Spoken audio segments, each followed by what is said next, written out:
I, female, 28, am seriously frustrated with my, I guess still, boyfriend Derek, male, 30, and don't know what to do anymore about his stuff that's everywhere in my apartment while he's living at his mom's place and buying new crap. Sorry, this is going to be long. So me and Derek have been together for 4 years, living together in our apartment for the last 2. We split the rent 50-50, $1,400 total, and we're both on the lease. Things were mostly good between us until about 6 months ago when he lost his job at this tech company. He says it was because of restructuring. But to be honest, his boss had already warned him like 3 times about spending too much time on his stupid side projects during work hours. Like he literally would be designing his own video game during meetings. But whatever, I tried to be supportive because that's what you do in relationships, right? Derek has always been into really expensive hobbies, like really expensive.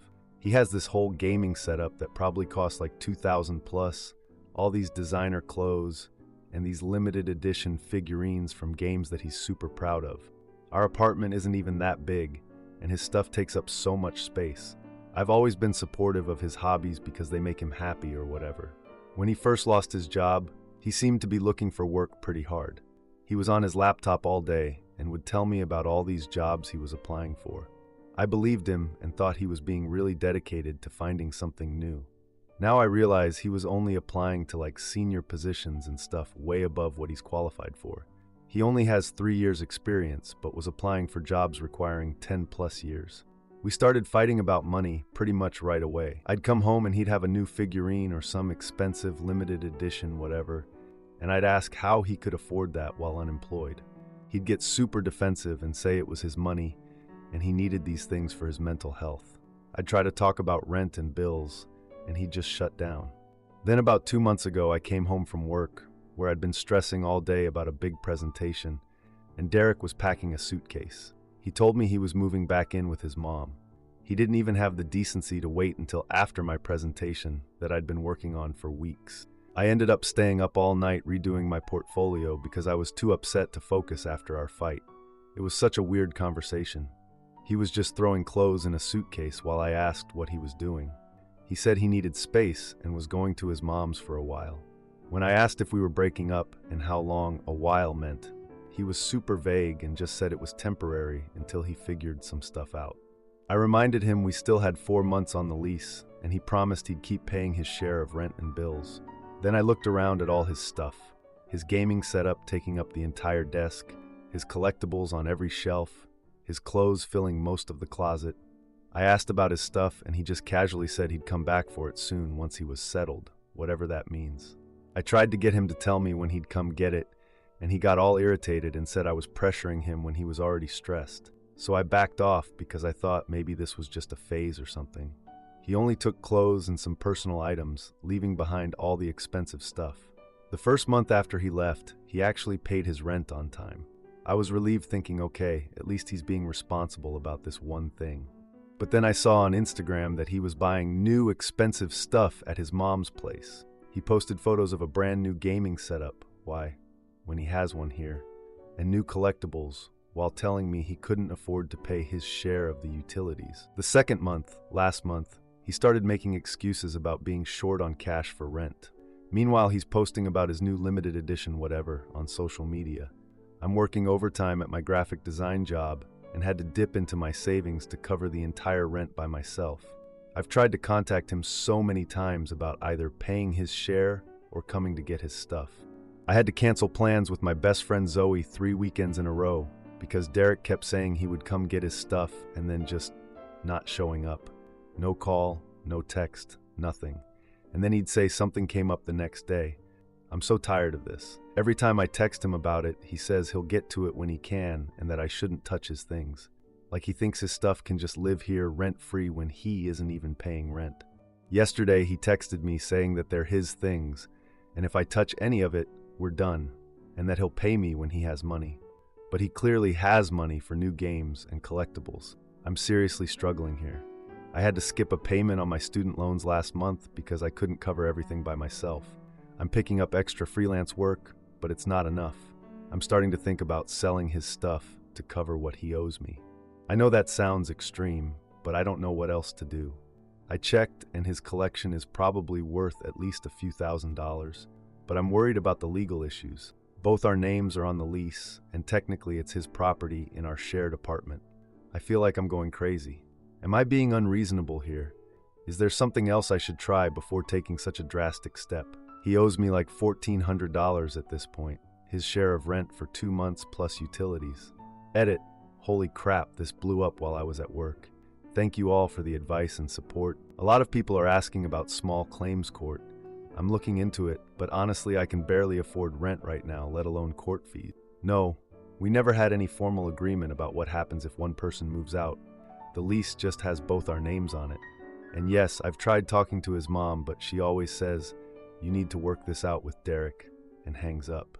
To those asking if there were signs before this, I mean, he's always been kind of irresponsible with money, but nothing this bad. And no, I can't just move somewhere cheaper because breaking the lease would cost even more money that I don't have. There's a fee of 2 months' rent to break it early. Now for the first update. So a lot has happened since my last post, and honestly, thanks to everyone who commented and gave advice. For those who were asking for an update, well, here it is. After reading all your comments, I decided to take the advice about talking to a lawyer.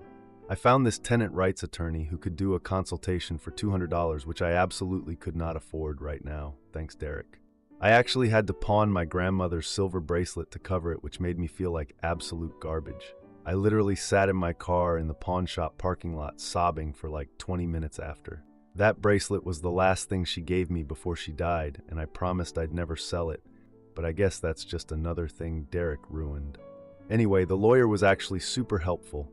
She confirmed what a lot of you said, that after giving reasonable notice, I could legally consider his stuff abandoned property according to my state laws. She walked me through the whole process and told me exactly what I needed to do to cover my ass legally. So I sent Derek a certified letter, had to take time off work to go to the post office, which was super fun. My boss was like, "Everything okay?" And I had to give this awkward explanation about my ex leaving his shit everywhere and not paying rent. And now my boss gives me these weird sympathetic looks every time I see her. The letter gave Derek 30 days to come get his stuff, or it would be considered abandoned, and I could sell it. I was like 99% sure he wouldn't even bother to pick it up from the post office, but he did. And then proceeded to send me like 20 texts calling me psycho and crazy and saying he'd get around to it eventually, and I needed to stop being so dramatic about everything. He literally texted, "It's not like you're gonna actually do anything about it, lol," which just shows how little he knows me at this point. So I waited the entire 30 days. During that time, he texted me twice. Once to ask me to water his stupid succulents, which were already dead by the way, and once to tell me to forward his gaming magazine subscription to his mom's house. Not once did he mention coming to get his stuff or paying what he owed me. After the 30 days was up, I took pictures of everything and made a detailed list with values. His gaming PC setup was worth around $2,500. His figurines collection was worth hundreds. He had designer clothes with tags still on them, all kinds of electronics. I mean, I wasn't happy about having to do this. Okay, maybe a little, but it felt good to finally take control of the situation after months of him just walking all over me. My friend Zoe helped me organize this yard sale for last weekend. We put up flyers around the neighborhood, and I posted the more expensive stuff on Facebook Marketplace and Craigslist. We set up tables in front of our apartment building on Saturday morning. Oh my freaking God, you guys, the sale was insane. This collector guy showed up right when we opened and immediately offered $800 for Derek's entire figurine collection. Then this college kid bought the gaming PC setup for $1,700. He negotiated down from $2,000, but whatever, I was just happy to get it out of my apartment. There was even this chef who bought all of Derek's fancy kitchen gadgets for $350. Everything was going great until Derek's friend Marcus showed up. He looked shocked to see all Derek's stuff laid out for sale. He didn't say anything to me, just stepped away and made a phone call. About half an hour later, I hear tires screeching in the parking lot and see Derek's car pull in. He came storming up to our tables, screaming about how I was stealing his property and that I had no right to sell his things. I was shaking, but tried to stay calm while showing him the certified letter receipt and explaining what my lawyer said. He called me a fucking bitch and a psychotic aunt and said he was going to sue me for everything I had. When he started moving toward the remaining unsold items, Zoe stepped between us. Then he knocked over an entire display of collectibles that hadn't sold yet. Some of them broke, and I just stood there watching him destroy his own stuff that he supposedly cared so much about. One of my neighbors yelled that they were recording everything on their phone, and Derek finally stormed off yelling that he was going to fucking destroy me. Despite the drama, we actually made enough money to cover the 3 months of rent he owed me, plus the last month on our lease. I put all the money in a separate account like my lawyer said to, and kept super detailed records of everything I sold. That night, my phone blew up with texts and calls from Derek, calling me every name in the book and threatening lawsuits. But the really surprising thing was that his mom, Patricia, also messaged me. She was saying how heartless I was and how I had destroyed her poor son's prized possessions, and asking, "How could you do this to someone you claim to love?" Like clearly Derek told her some completely different version of events where I'm the villain. I'm pretty sure he didn't mention the part where he abandoned it all and refused to pay rent for months while buying new shit. My lawyer says I'm totally covered legally since I followed all the proper procedures, but I'm still freaking out whenever someone knocks on the door thinking it might be Derek or some process server with legal papers or something. But at least I can finally sleep at night knowing I can make rent. Edit. Thanks for all the supportive comments. To answer some questions, yes, I have the certified mail receipt and proof he received it. I also took pictures of everything before selling it, along with documentation of what each item sold for. Several people asked about whether I tried contacting Patricia earlier. Yes, multiple times. Every time I called her, she would just say, "This is between you and Derek," and hang up. Seems like she only got involved when her son told her his side of the story. I appreciate everyone saying I could have gotten more money for the stuff, but honestly, I just wanted it gone and needed the cash quickly. And yes, I have photos, videos of Derek's meltdown at the yard sale thanks to my neighbor. Some of you asked what Derek has been doing for work. As far as I know, nothing. His mom is probably supporting him completely, but clearly he's not using that money to pay what he owes me. Now for the second update, my ex had his mom send me a fake legal letter after I sold his abandoned stuff. Then she showed up at my door at Wyme Smallthere Ford. So it's been about a week since the yard sale.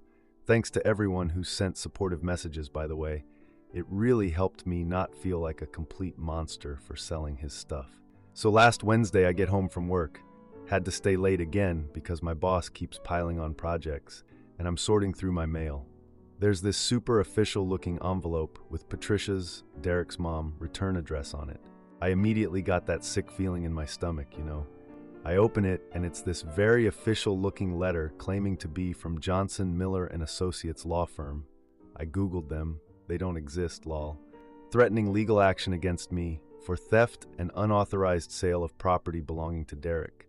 It had all these legal sounding phrases about damages and how I needed to pay Derek $5,000 for his stolen property or face severe legal consequences. My hands were literally shaking reading it. I mean, I knew I'd done everything legally, but seeing an official-looking letter still freaked me out. I called my lawyer immediately and sent her pictures of the letter. She laughed when she saw it and told me this was a template they downloaded from the internet. Apparently, there were a bunch of legal terms used incorrectly and the format was all wrong. Plus, real law firms don't generally send letters with the client's home address as the return address. Oh, and side note, seeing Patricia's signature at the bottom of that fake legal letter honestly hurt more than anything Derek's done. Just 6 months ago, she sent me this really sweet birthday card saying I was the daughter she never had and how happy she was that Derek had finally found someone responsible and caring. Anyway, my lawyer sent a cease and desist letter back about the fake legal threat, which cost me another $150 I don't have, thanks Derek. She explained that all proper legal procedures for abandoned property had been followed, and any further harassment would result in actual legal consequences for them. I thought that would be the end of it, but nope. 2 days later, Friday night, I'm sitting on my couch eating some sad, microwaved meal prep. Been doing that to save money since I'm still recovering financially from covering Derek's portion of rent for months.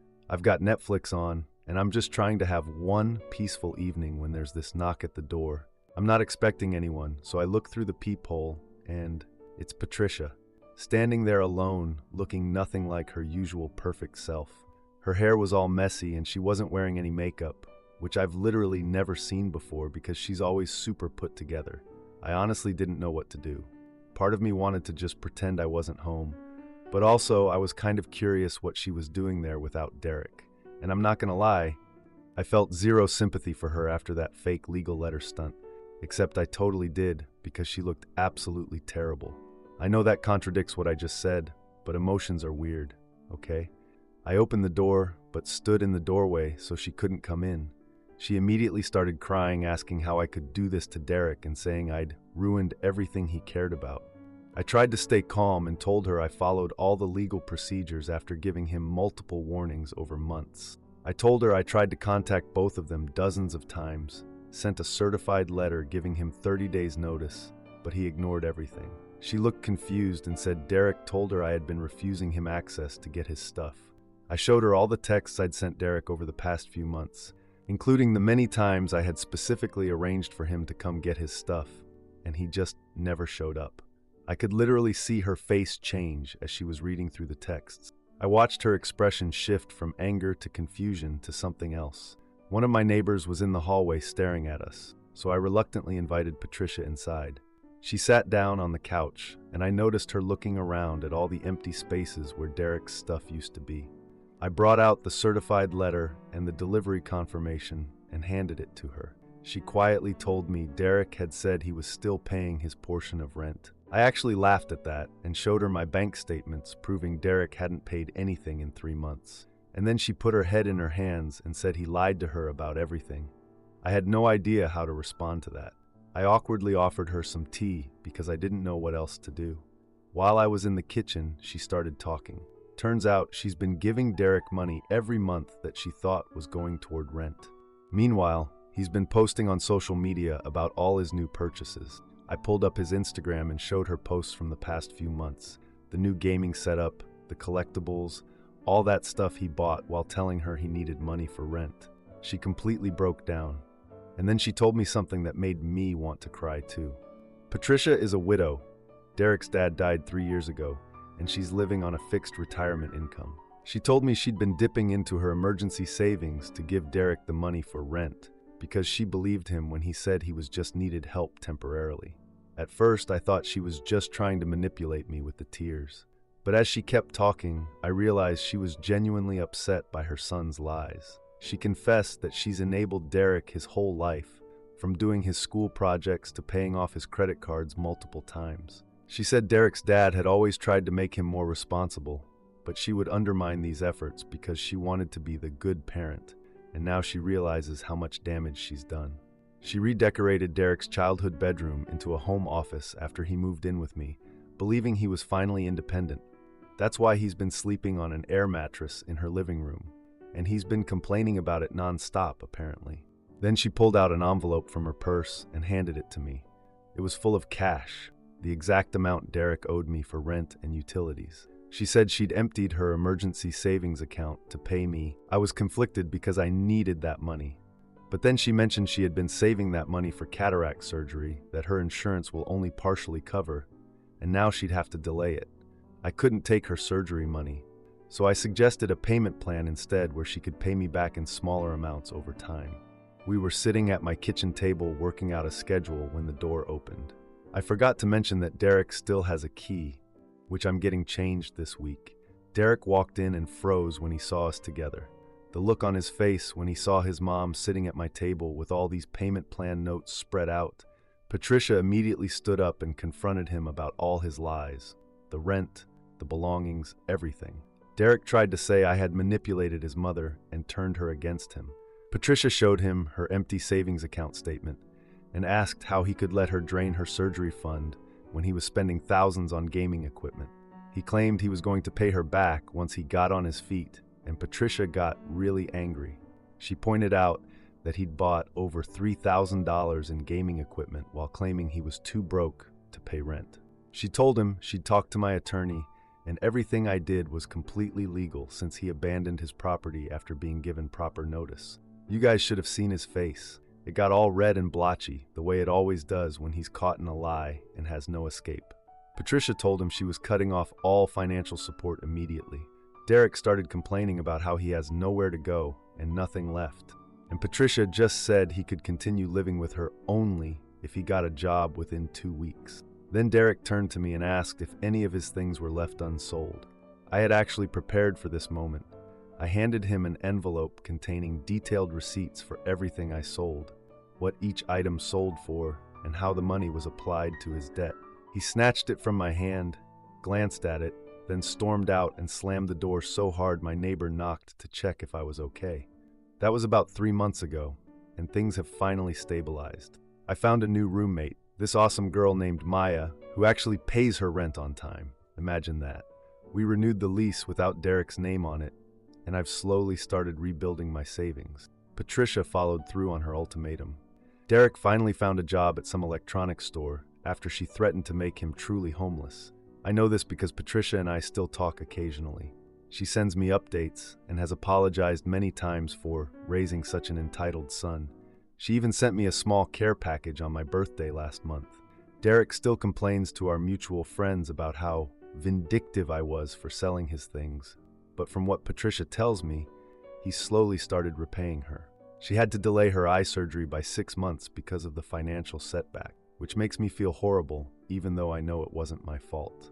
I saw Derek posted something on Facebook recently about learning what really matters in life, which made me think maybe he's actually growing up a little. But then my friend who still sees him regularly told me he's basically the same and still blames everyone else for his problems. I'm totally over him now and don't even think about the whole situation anymore. Except sometimes when I'm trying to fall asleep and I get furious all over again, thinking about how he took advantage of both me and his mom. But that's happening less and less often. I guess the whole experience taught me about setting boundaries and standing up for myself. Though I still feel guilty sometimes about Patricia's situation, even though I know I did what was necessary. Anyway, that's the end of the Derek saga. Thanks to everyone who's followed along and given advice. Your support really helped me get through this. Edit. To answer the questions about whether I'm pursuing small claims court against Derek directly, no, I'm not. Between the money from the sale and Patricia's payments, I've recovered what he owed me financially. The emotional cost isn't worth dragging this out any longer. Several people asked if I returned Patricia's money after selling Derek's stuff. I did give back a portion. The sale covered most of what Derek owed, so I returned about half of what Patricia had given me. She's using it toward her surgery. For those suggesting I should have pressed charges for Derek entering my apartment with his key, honestly, I just wanted this whole thing over. Plus, technically his name was still on the lease at that point, even though he wasn't paying. The locks have been changed now. Yes, I did show Patricia the fake legal letter she sent, and she was mortified. Apparently Derek had told her he was having a lawyer friend draft something and just needed her signature on a form. She never saw the actual letter. To the person who asked if I kept any of Derek's stuff as collateral, no. I sold everything except some old textbooks and a box of childhood memorabilia that I've set aside for him to pick up whenever. I'm not a monster, geez.